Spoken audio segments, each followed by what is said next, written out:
Hello everyone, I am back with Safe House Chapter 3 by The Goddess Again. I hope you guys enjoy. Nico was hungry. The fridge was empty. The apples Will insisted on bringing were already eaten last afternoon, and it was too early to go to a convenience store. This actually made him wonder why he was up this early. First of all, we need to go shopping. Oh right, that was the reason. Will was pacing in front of him, making plans on what to do before going to school, which was today too, so they had to get up early. It's like 5 a.m, Nico groaned. It's not. It's 6:30. Will said it in a tone that made Nico feel stupid. There has to be some convenience store somewhere that's open at this time. Nobody sane is awake at this time. I am? You're saying I'm crazy? Yes, totally. And now, I'm going back to bed. Nico stood up from his chair and walked past Will towards the bedroom. Oh, no, you don't. Will wrapped his arms around Nico, who yelped at being pulled back. The sun's awake, so I'm awake, and I don't want to be awake alone, Will whispered in his ear and kissed his cheek. So you woke me up, just so you don't have to be alone, asked Nico, as he turned around and faced his boyfriend. Why didn't you just say that? I didn't know it would change anything. It doesn't. I'm still going back to bed, but you can be awake somewhere else too, right? Will stared at him perplexed. What? Nico just rolled his eyes, grabbed his arm, and dragged him towards the bedroom. Good night, was all he said before pushing Will onto the mattress and burrowing himself into a blanket. Nico? Shut up, I'm trying to sleep. Nico knew Will was probably confused about what was going on, but he didn't really care. He was too tired to think clearly because Will woke him up way too early, so it was only fair to confuse him. Besides, he didn't think Will minded it too much. He heard Will sigh before the mattress shifted a bit and Will's arm sneaked himself around Nico's waist. He mumbled something unintelligible before closing his eyes slowly and falling back to sleep. I hate you! Will yelled, sprinting down the street towards the big iron gates. I didn't know you would fall asleep too! Nico yelled back. You forced me to! You could have just left. Really? Will stopped to turn around. Nico nearly slammed into him. Yeah, but you were obviously tired too, or you wouldn't have fallen asleep. So it's my fault again. I never said that. Nico noticed they were shouting at each other again. Since they left Camp Half-Blood yesterday morning, they had fought more than they had in their whole relationship. Was this what married couples felt like? You know what? I'm sorry, Nico said, starting to back up towards the iron gates of their new school. He could hear Will's footsteps behind him catching up fast. About 10 meters away from the gate, he was walking next to him. Can I ask in a favor? Nico shrugged. Could we maybe not tell anyone that we're, a thing? Will looked strangely unsure and scared. Nico was confused. He never planned on going around announcing it to everyone that Will was his boyfriend, but he didn't think Will would want to keep it a secret. Normally he would be the one to show affection in public. It's not that I'm ashamed of you or anything, it's just I've had experiences where teenagers aren't the nicest people on earth. So that was it.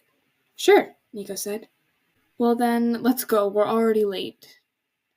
The two boys walked the last few steps until they reached the iron gates, where a grumpy-looking security guard stood. Who are you? He barked when they walked by. New students, Will said, but it sounded more like a question. The security man eyed them warily before nodding, but instead of letting them pass, he told them to follow him. Will looked at Nico questioningly, who just shrugged. Okay then, lead the way. Security guy huffed, but nearly speed-walked towards the school building. I think he doesn't like us, Will whispered to Nico when they followed him. What gave you that idea? Nico asked sarcastically. Will scowled at him, but couldn't keep it up and started grinning. Could you speed it up a little? Barked the security guard. I wouldn't be surprised if he was a monster, muttered Will, glaring at the back of the man. Don't jinx it! They reached the front door of the school, security guy holding it open and ushered the two boys inside. The school office is the first door on the right, just down that corridor, he told them, motioning towards the hallway on the left.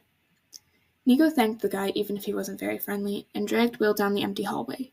He could feel the gaze of the man at the door lingering on his back, so he tried to get away from there as fast as possible.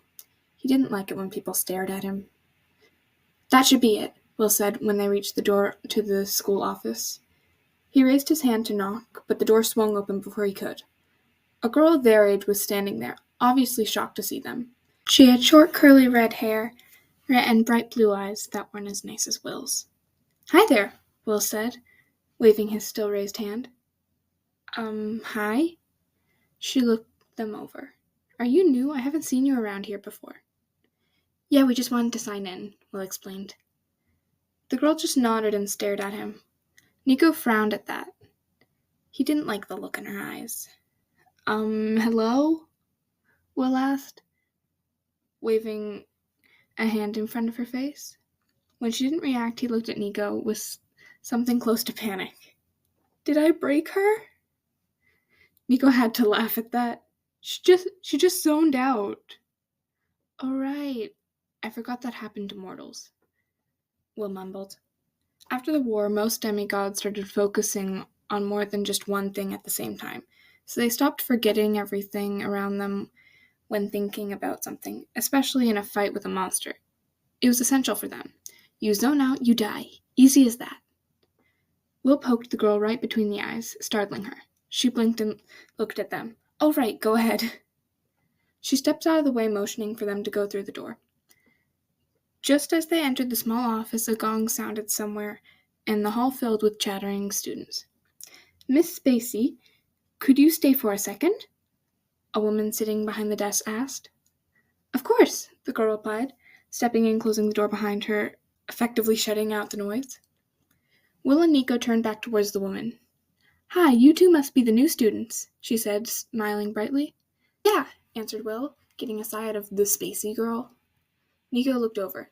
The girl was staring at Will dreamily. Oh, not good.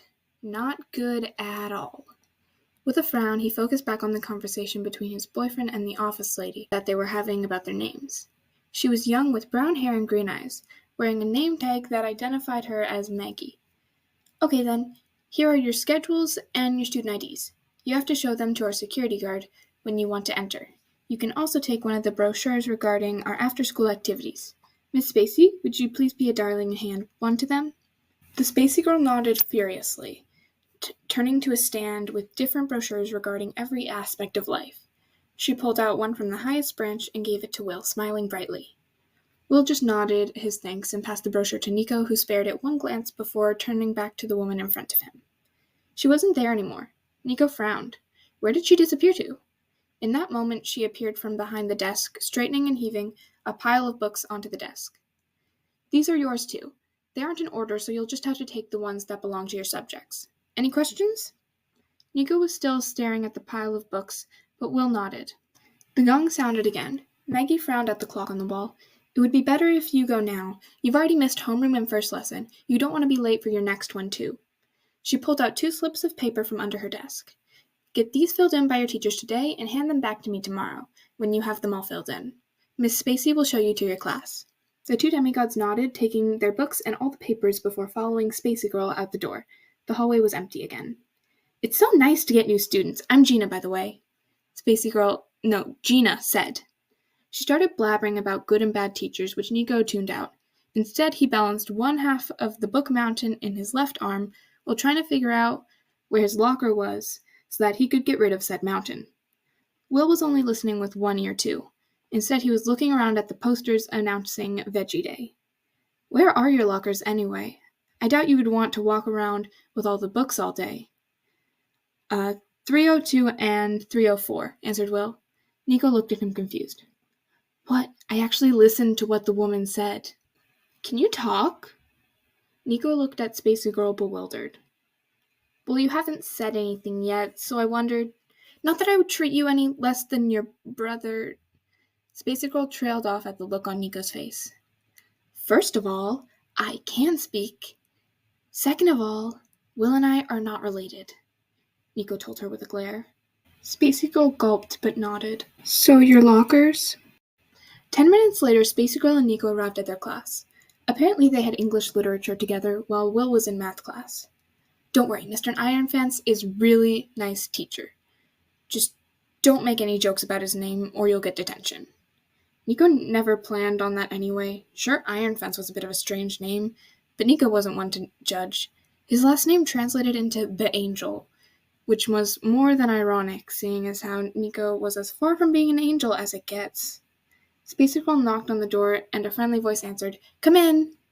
"Morning, Mr. Ironfence. Sorry for being late, but I had to show Nico here to his class. He's a new student." Mr. Ironfence nodded at her and then smiled at Nico. Space Girl made her way towards the back of the class, where 2 seats were free. "So, Nico, you want to tell us something about you?" "Not really." Some of the kids in the class snickered at Mr. Ironfence's expression.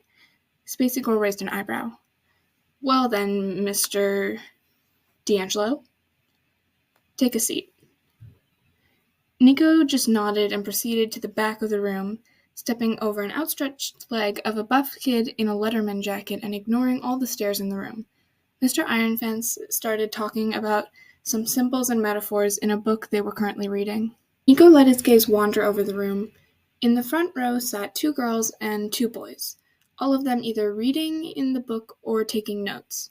Behind them sat the Letterman guy, talking to a blonde girl who was playing with her pencil while listening to the teacher and the boy simultaneously. The girl next to her had red hair and was scribbling around on her paper. The last kid in the row had curly black hair and was texting under the table. The row behind them consisted of 2 girls chatting with each other and a guy in the row behind them, and another boy in a Letterman jacket writing down the important things of what the teacher was saying. Next to him was a girl looking younger than the rest, staring out the window. A dark-skinned boy sat next to Nico with Spacey Girl on the other side, who was trying to catch his attention. Finally, she resorted to throwing little bits of paper at him. "I think she wants to talk to you," Nico supplied, and the boy looked up shocked. Then he looked at Spacey Girl, who was looking annoyed. "What is it, Gina?" Spacey Girl started grinning. "You won't believe what happened earlier," she whispered loud enough for Nico to hear. "Can it wait until after the lesson? I'm trying to learn." "But Andy—" "No buts. I find this actually interesting." "So I'm not, or what?" "Miss Spacey, Mr. Hale, could you please quit talking and listen?" Andy, or whatever his name was, glared at the Spacey Girl and turned back to the teacher. Nico decided to do the same and focus back on the teacher. He had no idea which book he was talking about. "It's To Kill a Mockingbird," said a voice in front of him. Nico looked up from drawing things on the table with his fingers, which he didn't realize he was doing. It was the younger girl who, before, was looking out the window. She had Asian features with long dark hair and dark eyes. "What?" "The book. It's To Kill a Mockingbird." "You looked like you didn't know which one they were reading." The girl smiled at him. Nico was surprised and a bit angry. How did she manage to read him like that? "You should probably get a copy. We'll write a test about it on Friday." "Thanks. No problem." With that, the girl turned back around and proceeded to stare out the window. Nico quickly scribbled the name of the book in the corner of his sheet of paper so he didn't forget it. The next few minutes went by in a rush, and soon the gong sounded again. Before he knew what was happening, Spacey Girl stood in front of Nico's seat. "How about we pick up your friend and then I'll show you to your next class?" Before Nico could answer, she pulled him out of his seat and dragged him to the front. Mr. Ironfence signed his paper and Spacey Girl grabbed his arm again. Nico freed himself and rubbed his arm. Spacey Girl had a strong grip. That was Safe House Chapter 3 by the Goddess Kim. I hope you guys enjoyed. Please comment if you want Chapter 4 because, as you can see, I use those comments at the start of these videos. Have a nice day!